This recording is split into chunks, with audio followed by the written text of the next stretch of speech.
Blog Talk Radio, the world's largest online radio network. Hey, this is Marcia Prince, IFBB Bikini Pro and Gasberry Nutrition spokesmodel, and you are listening to the UCW radio show, In Your Face. The number you have reached, 911, has been changed to a non-published number. You're listening to UCW Radio. In your face. Give it to me, baby. All right, welcome to the UCW radio show, and we have a great guest here with us today, Tamsen Fadal. Tamsen, welcome to the show. Hi. Tamsen, I don't think I have enough time to go through everything you've done, because you have a colorful career to date. Oh, you're kind. No, I'm being truthful. You're a news anchor, author, you're an all-around creative soul, and that's just scratching the surface from what I gather. Yeah, I stay busy. That's what I say. In a given day, I get up at 2 in the morning, so I figure that I've got a lot of hours in the day, right? Yeah, you think. But you're an anchor at Pix 11 Mornings, on the Pix 11 Morning Show. I sure am, yeah. I start the day about 2:15 in the morning, and we hit the air at 4 a.m., and we're on the air from 4 to 9, so that's my morning job. Okay. Sometimes I go out and shoot stories, do celebrity interviews, or, I always like to feature amazing entrepreneurial women. I always find some of the things women do are just amazing, and businesses they built from the ground up or started in their basement. So that's my focus, and of course I like social media is one of my favorite things to do, so I have a segment called Tamsen's Talker on the air after I get done anchoring 4 to 6. So from 6 to 9, we talk about kind of, concepts of the day, trends of the day, questions of the day. And you start at 2:15 in the morning, right? 2:15, I get out of bed, yep. Oh, man. That's where it begins. And then your day just continues on. Oh, it keeps going. Everyone always asks what time I get out. I go to bed. But you know what? I don't, because I live in New York. It's hard to go to bed early. So anyway, I just, I have a few hours, and I say I'll sleep one day. I promise. Yeah, you will later on. There's no time for that right now. and I empathize, sympathize, everything. Of course. But you're on Pix 11 now, but your career. Why don't you tell us how you got involved in the media? Oh, sure. I was interested in radio actually when I was in college. I really liked radio, and I liked what it could do. And I interned at a radio station in St. Petersburg, and ran around Tampa, St. Pete, and Clearwater with a little microphone and trying to chase down stories. But anyways, I started from radio and doing all news formats there, and then realized that, I was really interested in television. I did an internship and then decided journalism was the career I wanted in life. And so I sent out a bunch of tapes. A lot of stations are still laughing about them. I never got responses. But I did get a response from Oak Hill, West Virginia. Okay. And they said, come on down. You can be our reporter, photographer, anchor, producer, whatever you want. But you had to do all of it because it's a small market. And so that's where I started. And, my goal was always New York City. So through the years, I went to different markets, Pittsburgh, Orlando, and a couple of cities actually in West Virginia, and Philadelphia, and then ended up in New York City. So here I am, and I've been here since 2004. And I started at the CBS station here, and then moved over to WPIX about 3.5 years ago. Okay, well you're giving broad strokes on your career to date, but I know you've done some heavy stuff. You've traveled to Afghanistan. Yeah, I did. My career started as kind of just doing general assignment reporting, and then it moved into being part of an investigative unit, where we were tracking down people who were doing bad things. And then when I went to work for the CBS station out of Philadelphia, I traveled to Afghanistan in 2002 with the troops to report on the war, and was embedded in troops, and then went to several Air Force bases in Germany and London during Operation Enduring Freedom. So that was, it was a really a pivotal moment because, I was there before anyone had even heard the terms embedding with the troops, and so it was, right after 9/11, and we were still very new being over there, and, it changed my life. It really, really did, only, for a few short weeks, but really changed my life. I went around Kabul and Kandahar and really saw a different world that, I don't think I would have had the chance to do had I not been a journalist. And, so it was pretty amazing. I think had you not really put yourself on the line to get deeply involved in the journalism field, because if you didn't go and take that crazy gig, you wouldn't be where you are right now. Yeah, no, not at all. And I, it's funny, I would never have thought I would have, been going over to a war. I even had a hard time telling my dad, like, hey, I just want you to know I'm going into a war zone. And we went on a military flight in and, talked with people who are there and talked with the military and, being away from families for months and months at a time. But, it was a lot of work to get there, and I think that it changed my perspective on a lot of things when I came back. It was nice. I'm always very, very appreciative of that. And, try not to take anything for granted in terms of what we have here, because we live in a very different world than what's over there. I mean, you definitely set a great example for anyone, man, woman, or child, to go after their dreams, and that's basically what you were doing. Thank you. Yeah, I really, I wasn't sure what they were initially, and then once I realized it, I realized that that's what I wanted to do, and I read every book, watched every, news anchor that I, wanted to emulate, and, you work those crazy hours. Everyone says, like, oh, you're working on your master's degree when you're first 2 years out of school. And I think I did that, like, the first 10 out of school, but, just worked hard because it was really what I wanted to do, and New York was my ultimate dream to get here and, be in the number one city for this field anyway. And so I feel very blessed to be doing that every day. And every day is different. It's what I've always liked about the news business. Never bored. And, I meet amazing, amazing people. And I feel very, very blessed, actually, by being able to do that. Well, you've interviewed and been, face to face with some of the biggest names, not only in the U.S., but, worldwide. Yeah, I have, and I every once in a while I think, I'm like, oh, whoa, did I say anything stupid, or what did I say? But people's stories are what drives me. I really embrace them, from the person around the corner who lived in the neighborhood for 50 years to U.S. presidents, and I think that there are people everywhere that add something to your life, some dimension. And, if they're people that are newsmakers or even if they're just people that are living their life, they have a story to tell. Everybody really does have one. No matter where you are. So. Well, that's the truth, and same reason why I do what I do. You want to be able to lay the groundwork and tell the stories that maybe you normally won't hear. Well, that's the thing. I mean, I think that, it's all about asking questions at the end of the day. Everybody's curious, and everybody has their own life experience. And if you can either learn from them or be inspired by them and prevent a problem from happening by just listening to a life experience or just lend an ear, that's always, something that I've liked being able to do. Yeah, and it's a form of therapy, I guess. It feels like it sometimes. Sometimes I wonder if I turn the tables and they're listening to my complaints. But, it is. It is. Yeah, but let me ask you, when you were at CBS, obviously I've seen you on the CW11, on Pix 11, and you seem to be having a lot more fun. Oh, I do.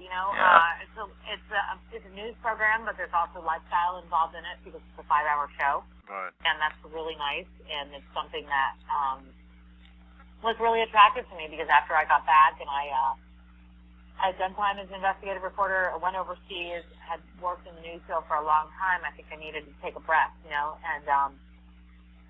it was nice to be able to have a little bit of everything combined in the show. So, whether it's a money segment or it's tech and, or great authors or celebrities or newsmakers or politicians, we get a little taste of everything, so the morning is never dull. And, I think the audience likes that, and I think we have it's a very, it's a New York station, and it's I wasn't born or raised in New York City, but I'll tell you what, when I tell people I work at Pix, they say like Pix is games, Pix, or, the people know the station, and, it has its place here, and it's kind of its own culture, and I like that and appreciate the background that it has. Yeah, it's a little less stuffy than the major networks, without a doubt. Oh yeah, it definitely is. And we have a fun group that we work with every day, and we get up early, so you have to either have a lot of caffeine or really just get along. And we really just get along, and it's nice. There's a close knit feeling to it, like I experienced when I was in smaller markets, and there's something refreshing about that because I've been to stations where nobody talks, everybody goes home to the family, and that's it. And here, I can genuinely say, there are people that I consider friends, and I think that's hard to find nowadays in your work environment because people are all going separate ways, or they're sitting on their Facebook page, or they're, doing their Twitter account. So I do appreciate that because to come in that early in the morning, you want to have somebody that, you look forward to seeing every day. Yeah, but it's like a marriage, kind of. Yeah, it is exactly like a marriage. Trust me. It's and then there's a bunch of little kids running around, and there's crazy aunts and uncles, and it's a big, family. That's what it is. Yeah, but that's a good feeling when you get up in the morning and go to work knowing that, hey, you actually have real friends at the office. Yeah, it's really nice, and and everybody helps each other out, whether someone's moving or there's a going away.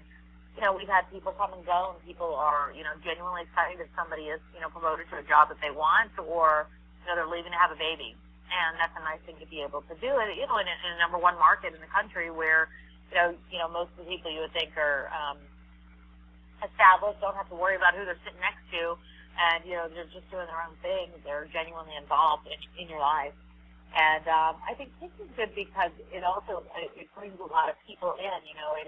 It is a station that is a stop through for a lot of the major celebrities that come through, a lot of the big newsmakers that come through the area, and so that's kind of a cool thing because at the other stations, if you're at a local station in New York, usually the network handles that. But being at Channel 11, we actually handle that, so that's a really interesting part of it that makes it. Well, you guys are you're hands-on, pretty much. Oh yeah, we're hands-on. Trust me. But now you being when you were at I don't know if you were at CBS or I think you were at CBS, but you're an Emmy Award winner. Yeah, I won an award. I was in the CBS family, but I was based in Philadelphia at the time, actually, and did some investigative work with regard to the horse carriages that were in the area and the treatment of the carriages there. And then also, it wasn't an Emmy. Well, that was an Emmy that I won, and then the other award I won was by the National Air Disaster Foundation post 9/11. My producer and I did a number of things with the airport there to help improve aviation safety in Philadelphia International Airport. So that was an amazing part of it because everybody was kind of learning as you go, like what's the TSA, what does that stand for, and what do they do, and what do we have to do with security, and so it's the whole new world. And we were really part of it, and I feel like we were really I had the privilege to work alongside a great producer. And we were really instrumental in doing some things that I think really improved aviation safety across the board and are still in place today. Well, there you go. And that's why you have an award for it. People recognize it, which is great. Yeah, they really did. And so that was a nice thing to have, definitely. Okay, now moving forward from that, okay, and also just touching on the media again, beyond what you're doing at Pix, you were on some reality show. Yeah, I had a reality show for a short time on Lifetime called Match to Manhattan, based on a matchmaking business that I was a co-founder of, and still have a business called The Love Consultants, and so that was kind of fun. I did more of the image consulting, with that and kind of building women's self-esteem. But that was a short little stint, but it was a lot of fun, which allowed me to be some interesting, crazy characters. But New York is a place where it's not easy to date, and so to be able to help the women here and help the guys here is always fun. And it's completely different hats than the one that I wore when I was at CBS or that I wear currently at WPX. But I think in this day and age, you can do a little bit of everything, and it's okay. People are okay with that. I don't think it's like it used to be where you can only do one thing and that's it at the end of the day. No, you have to be multifaceted, without a doubt. You can't just be one-dimensional. Yeah, but 2 in the morning, you got more time, huh? Yeah, you have a little more time, and I don't know. I guess come like 2 o'clock in the afternoon, your sanity starts going another direction. You know what? I'm a big yoga person, so so that keeps me a little bit grounded, but yeah, still a little insane by that time, no question whatsoever. Well, with that spare time after the show's done, you dive into a lot of things. You are an author, and I want to talk about your books. Okay. Yeah.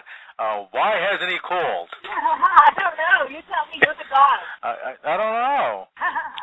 Yeah, I wrote 2 books, Why Has He Called and Why Has He Proposed? And, really based on women asking those questions. That's the truth of it. They were kind of originally going to just be sort of tip books of, different tips on dating, love, and relationships.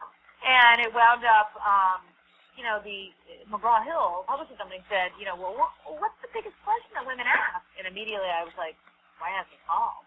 And they said, well, why do they ask that question? I go, because guys never call. And so that wound up being the name of the book.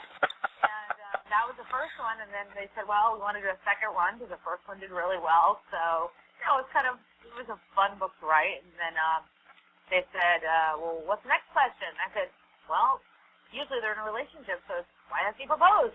So, it came pretty simple because it was pretty organic, actually, in terms of, that's just kind of real life.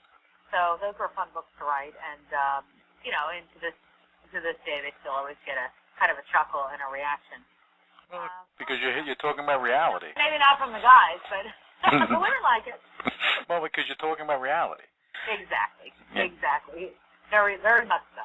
Yeah, because women and men, everyone's dating, and especially in New York, it's hard. Each other. Yeah, it is hard, and it's and everyone thinks the internet's made it easier. I think the internet's giving you more options.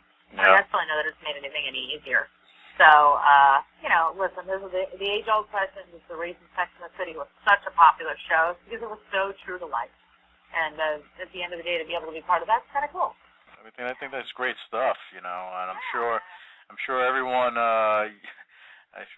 adheres to it because, again, why hasn't he called?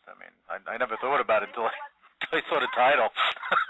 Well, they said, what's the next one? I said, why hasn't he left, I guess, is the next one. I don't know. We got to figure out the name. Well, why hasn't he left? Because he feels threatened. I don't know. I know. Well, that's the next book. I don't know. Oh, my God. Too funny. Funhouse is going to be a hard show to top, but that's my job. That's what I have to figure out. Whether I have to light myself on fire and shoot myself out of a cannon, that's what I have to do. I have to figure it out. And that's the fun part for me. I had a lot left over from my last breakup with my current husband, baby daddy. So just kind of all over the place. And it's fun. I was having a lot of fun. I think that's a new thing for me. I was just having a lot more fun than I've ever had before. And I think production-wise, it's a lot more interesting. And the musicality, I feel like I raised the bar for myself. I've got another headache again tonight. I'm crying in the burn from all the tears. I've been crying, I've been dying over you. Tying knots in a rope, trying to hold, but there's nothing to grab, so I let go. I think I finally had enough. I think I maybe think too much. I think the way that Willow has inspired my music is that the easiest way I can explain it is I used to be very dramatic, and I'm not at all anymore. And I used to wake up and be like, what do I have to do today? And I don't feel good. Maybe I have cancer. I used to just be really dark, and now I'm like, I wake up and check her pulse and make sure she's not having a temperature, and then we dance, and we dance, and we dance, and we dance, and we go on bike rides, and we dance some more, and everything's a song, and it's a lot more fun.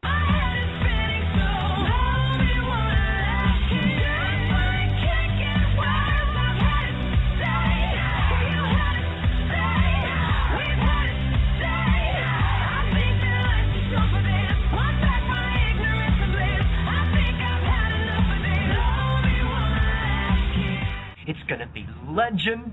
Wait for it. And I hope you're not lactose intolerant because the second half of that word is dairy.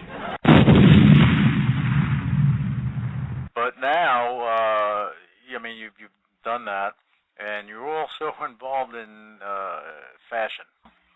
I am. It's always been a huge part of what I've done with, in regard to the television industry, even with matchmaking. Image consulting was what my focus was primarily in that business. and even in the books, giving fashion advice, and I've learned so much from the different people who have come in, like how to do things on a budget, how to do things cheap, how to on the air I wear $15 dresses some days. So I think that can be done. It doesn't mean you have to spend lots of money. It just means you have to know how to put it together a little bit, and I've been able to learn that over the years. And the newest thing I'm involved in is they started an accessories line, or a lifestyle line actually, with jewelry with my cousin. And so the name of the company is called Tamsen. Her name is Shannon Elizabeth, she's an actress. And we were first cousins in Texas, and that's where we grew up. And we we went our separate ways kind of doing our careers, and then came together as adults and said, we both had a real interest in jewelry, and we would go around New York City, walking around the street fairs and picking up crazy pieces and stuff. And I said, gosh, we could just have our own line. She said, oh my God, I've always wanted that. So we started putting together, our ideas and names, and a jewelry line was born. And so it's very, very new. It's still definitely in its infancy stages. But it's, it started, and we've gotten some press on it already, and we're just going to keep going from there. And I hope people like it, and hope that it's just the very beginning of, of something a little bit bigger. We wanted it to have meaning, and wanted each piece to stand for something. And so, on the website, each one of the stones have different properties that mean different things. So if you need strength, or you need healing, or you need, whatever it is, whatever it means to you, each gemstone has a different property. And what they're, we go into what they're made up of, and what they can do for you. And so we've had some great feedback from it, and I hope it just continues to expand. Well, it's going to continue to grow. I hope so. Well, I know it's going to, and the reason I know is because of how you are as a person. Oh, thank you. Yeah. You're very kind. Well, you're driven. You're driven. I'm driven. It's tiring, but for those around me. But I feel like you come around once, and you better do what you want to do while you're here. Well, you have to. You definitely have to. And as I said, you're driven, and that is what inspires people. When you have no more to give, you give more. Yeah, I agree with you. And people say, like, how do you do it all? You want to go home and sleep? And I don't right now. And so, while I'm, I think it's about keeping, staying organized. I try not to have any more than 5 things on my plate at a time in terms of, whatever that is. Whether, one of them is my job, one of them is the jewelry line, one of them is my, personal life, whatever it is, I try to have it in 5. I think that's a good number for me. And it's what I can balance and what I can handle mentally. And so that's how I kind of stay organized. I have a notebook that has 5 sections. And, that's sort of what I do to keep it all together. So nothing falls out of the way. So you do it in 5s, where most people do it in 1 or 2. Oh, right. Yes, 5's my number. Oh my God. Well, if 5's your number, I have no doubt that everything you touch is going to continue to, expand, explode, grow, and get the attention that it deserves. Because again, I'm just looking at. I looked at your line. I looked at some of the things that you've done, and I was impressed. Oh, thank you so much. I really appreciate it. I hope that, I just think you're supposed to leave something when you go. And, I hope I have. I lost my mom at a very young age, and so I think that it made me very motivated to try to live life to the very, very fullest. And so I hope that's what I do every day. And, be good to the people that are around you, and they're good to you. I couldn't do it without a lot of really great people in my life. I definitely have some great people in my life, so I feel blessed about that. Well, you're very humble. No, I don't know. I think you have to be, right? Yeah, you have to be. I think there's no, you think you're so great, and then you can find 50 people who are doing greater things. Whether it's charity work across I feel like I never do enough. Yeah. So for sure. Yeah, well, I'll just tell you a quick story. I was on the train last week, and I saw someone, and I was having a bad day. Saw some guy talking to himself, and you know what I thought? I started laughing at myself. I said, you know what? Things aren't that bad. Yep, exactly right. I couldn't agree with you more. It's those things that kind of bounce it back into perspective that that keep you going. Yeah. On the days that I'm crabby about it. I'm like, oh, I need more coffee. I can't. And I'm thinking to myself, like, I'm lucky I'm able to drink. I'm lucky I'm able to get coffee. I'm lucky, there's so many things. So when you say thank you for that at the end of the day, you don't have time to complain, I don't think. No, you put things in perspective. You put yourself in check. That's what it comes down to. Yeah, it's super, super important. Somebody told me a long time I was an intern. She said to me, Tamsen, always remember this. If you're in this business, for every one person that loves you, 10 hate you. If you keep that in mind, you'll always stay humble. And I said, is that true? And she goes, I don't know if it's true or not, but always keep it in mind. And I really always have. Like, that was the one piece of advice that I always had. Nothing should go to your head. You're never, no one's better than anybody else. Everybody, does great things. And, so she really, she changed my life. And that's why I try to take as many interns as possible, and I have over the years. And, because I think you have to pass it on and move it forward. That's the only way to do things. I think that's fantastic. Well, because what you're giving is opportunity. Well, sure, and I think it's kind of fun because I have some of my interns that are now currently working in New York, so that's sort of neat. They were young, they're young college students, and now they're right here working in New York City. So that's kind of cool to know that you did that. I don't have kids of my own, so that's nice to see. And, a nice place to get back. Well, I mean, and it comes in handy when you have to move. Yeah, right? That worked out well. I didn't think of that. Yeah, see? You got to keep that in mind. I never thought of that. Yeah, you got to hit them up when you have a big move coming on. I remember who made your career. Yeah. No, but I think it's fantastic that you open up the doors of opportunity for people that normally wouldn't have that opportunity. Maybe it's because of what you've been through.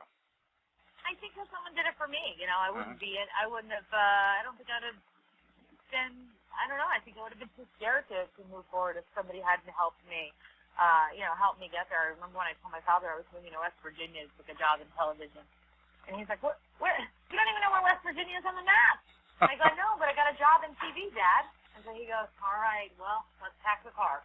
And that's what we did. And, my dad taught my brother and I to be very independent after my mother died. And so, we were. And we packed up the car and I moved to West Virginia. I didn't even know how to spell Virginia, I don't think. But, but went there and tried. Well, I have a lot of respect for you for doing that because most people are afraid to grow or roll the dice. But life's about rolling the dice.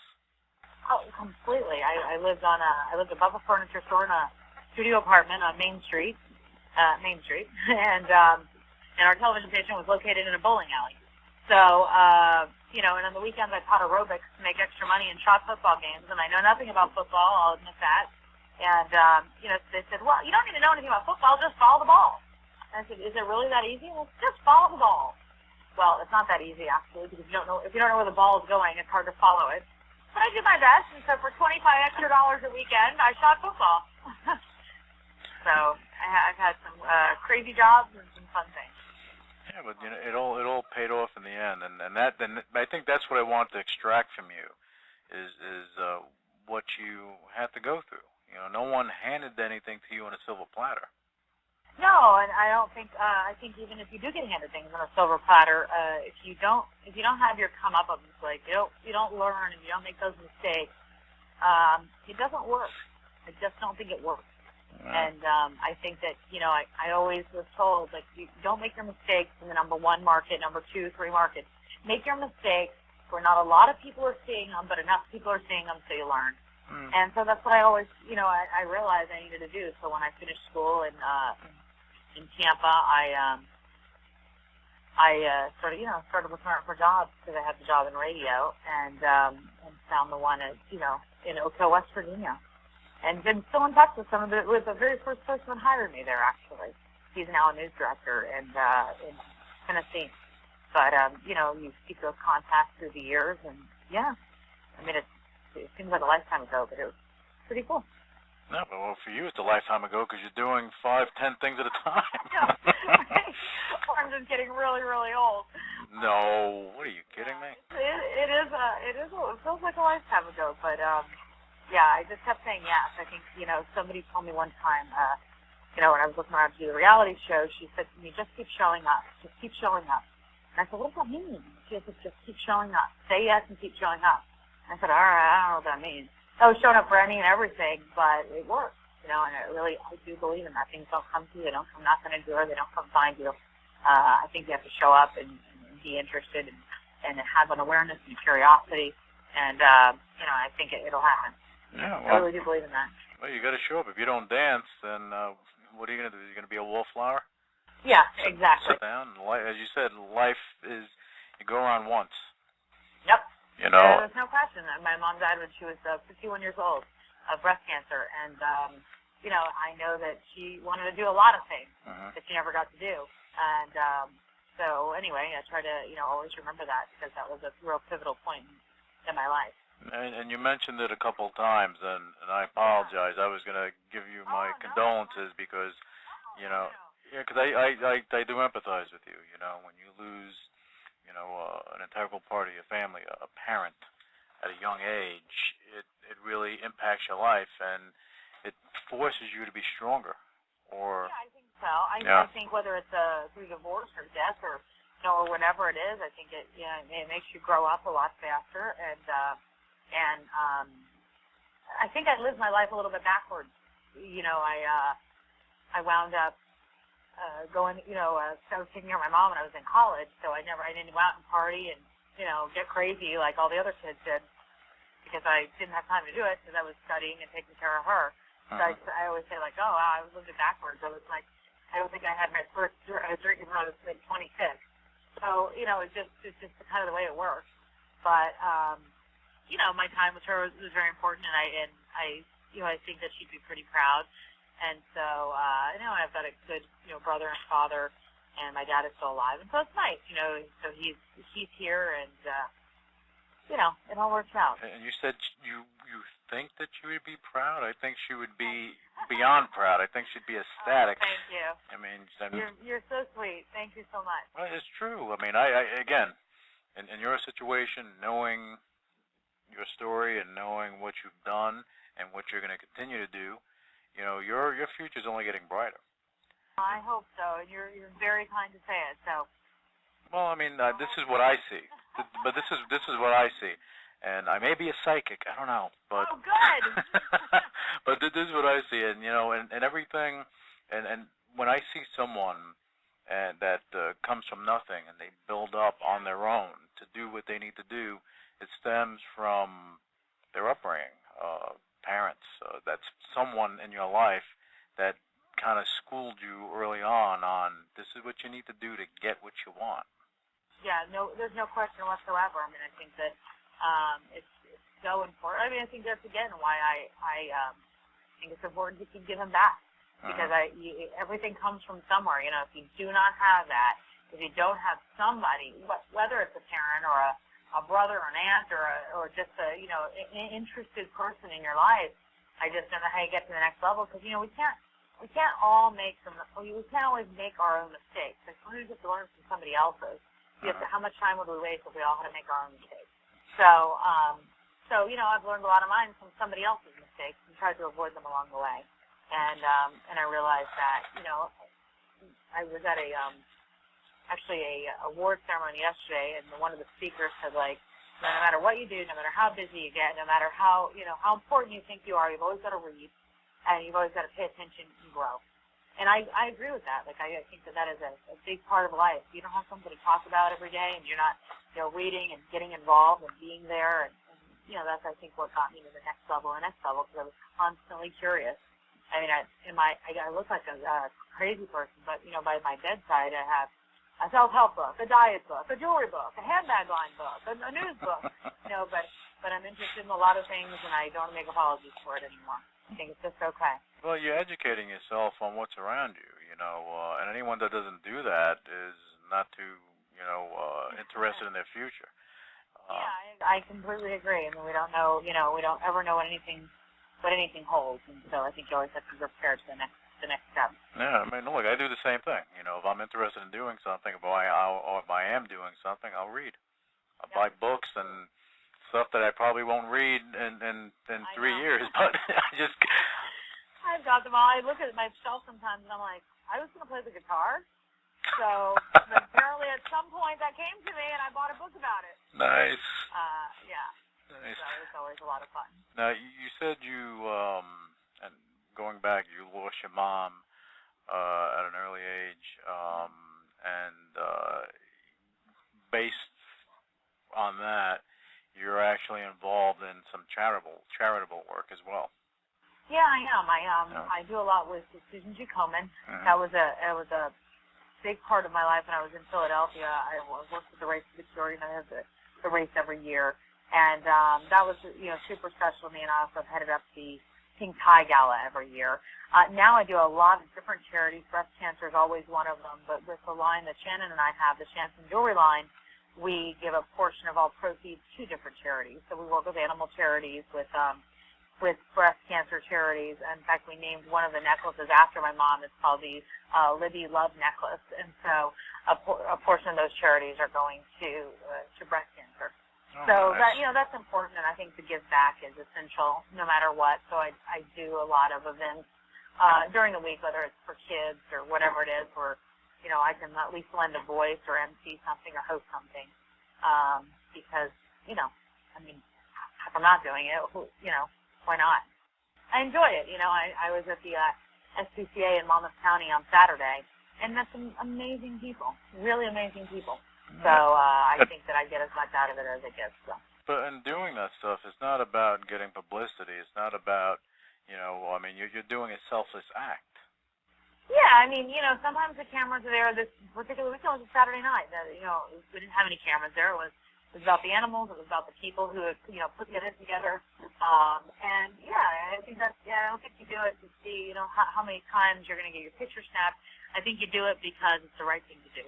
And if the cameras are involved, it only helps the charity. Sure, it helps further the cause, and they're always, obviously always happy to have that. Because it gives a voice to something that might not have had a voice before. And so, that's really, I think, why I really got into news in the beginning. I do enjoy telling stories, but I also think I saw so many people that didn't have any kind of outlet, which is what kind of moved me toward investigative reporting. They didn't have an outlet. They didn't have somebody to tell about the leak in the roof or the person that had scammed them out of money. And so to be able to do that, and at the end of the night go, wow, I got this family of 6 who had nothing, their heater turned back on, or whatever it is a good feeling. There's not a lot of not a lot of jobs like that. No, and that's true. It's very human. Well, that's very human. But you have in order to do things like that, you have to have it in you to want to do it, which you do. Yeah, I really do. Yeah. I enjoy it. I enjoy people. I can't get enough of them, actually. They could probably get enough of me, but I can't get enough of them. So. Well, I don't think that's true. Works out. I don't think that's true at all. I think that people embrace you, especially the people in New York. They embrace you. Thanks, they're fun. yeah, but again, I see you on TV and I see how much fun you have, and that radiates. Yeah, I do have a good time. I really have a good time. I have a great job. I have a fun job, and I'm very lucky. And I don't forget that.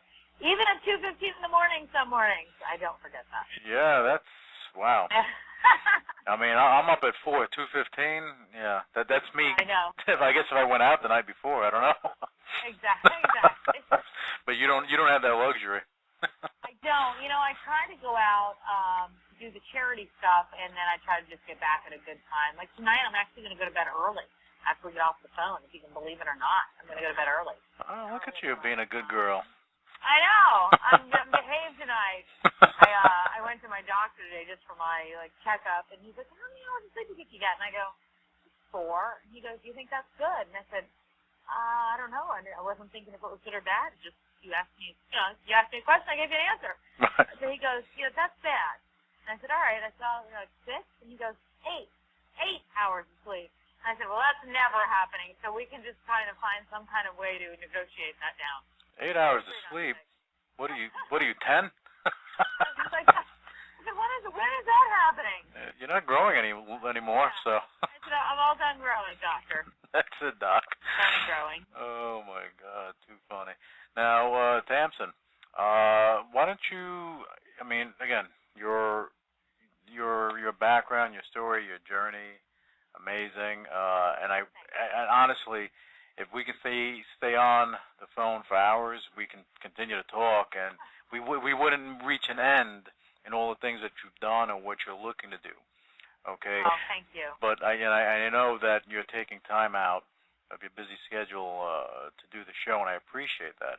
Well, thanks for having me on. No problem. Well, can you tell us, our listeners, real quick, where are you going from here? You know what? I don't know. I have to figure that out at this point. I'm really interested in doing a lifestyle brand. I'd like to, make that a little more national. Whether we're able to, get that on 8% of QVC, that would be really great. And I think I really want to do something that empowers women, but starts at the base, where girls are. And I think that's important to me. I don't have children of my own, and so I feel like giving to those girls would kind of complete the cycle of what was given to me. Sure. So I'd like to do my lifestyle line and go from there. And whether that puts me into the style genre or whatever it is, I would not mind that. So maybe if I can combine TV and style together, it would work. So that's what I'm sort of looking at doing. Well, I think you're on the path of doing that, because you know how to put it together without a doubt. Oh, I hope so. Yeah, I'm trying to get into the production side of things, and so that'll be fun to not only be do the front of the camera stuff, but also do a little bit of stuff behind. We'll see what happens. Well, I think that you have, again, as I said earlier, you have a bright future ahead of you, and I just look forward to seeing really great and greater things from you as the months and years go by, because I don't think that we're getting rid of you anytime in the near future. Thank you for keeping me around. I'll try not to disappoint. Yeah, well, you're not going to disappoint. Why don't you let our listeners know how they can find out more about you, how they can follow you and follow your career as things just get better and better and better. Oh, thanks. TamsenFadal.com is a website I've put together, and I'm going to try to blog a little bit better, but I'm on Facebook at Tamsen Fadal or Twitter Tamsen Fadal. So you can hit me on any of those, and the jewelry line is Shansen Jewelry, SHANSEN Jewelry, and everything kind of links back and forth to itself. I'm everywhere, and I respond too as much as possible. So as much as I see the thing, sometimes emails slip me by when I'm half asleep, but for most of the time I try to respond. Well, when you get up at 2:15 in the morning, you'll be half asleep. That's the time, right? Yeah, exactly. Thank God for Red Bull or 5-Hour Energy or whatever you have going on. Lightning, that's my new drink of choice. Lightning, oh my God. And if anyone wanted to order jewelry, they can order it from the site? Yeah, ShansenJewelry.com. Yeah, ShansenJewelry.com and TamsenFadal.com. Find out more about Tamsen and follow her career, because she, again, her future is going to get better and better. I'm honored to have the opportunity to have you on the show now, Tamsen, because I know I'm not going to be able to touch you in the next few years. Oh, yeah, right. Well, thank you. Yeah, you're going to say... to God's ears. Yeah, you're going to say, Lou, who, what? No. Oh, I won't forget Lou. I go, Lou, we spent that night together, that Tuesday night. What is it, Monday or Tuesday? Tuesday, see? Oh, my God. Too funny. Tamsen, thank you so much. And hopefully, down the road we can have you back on and get an update with what's going on with you. Anytime. Great, thank you so much. Blog Talk Radio, where millions of hosts and listeners gather.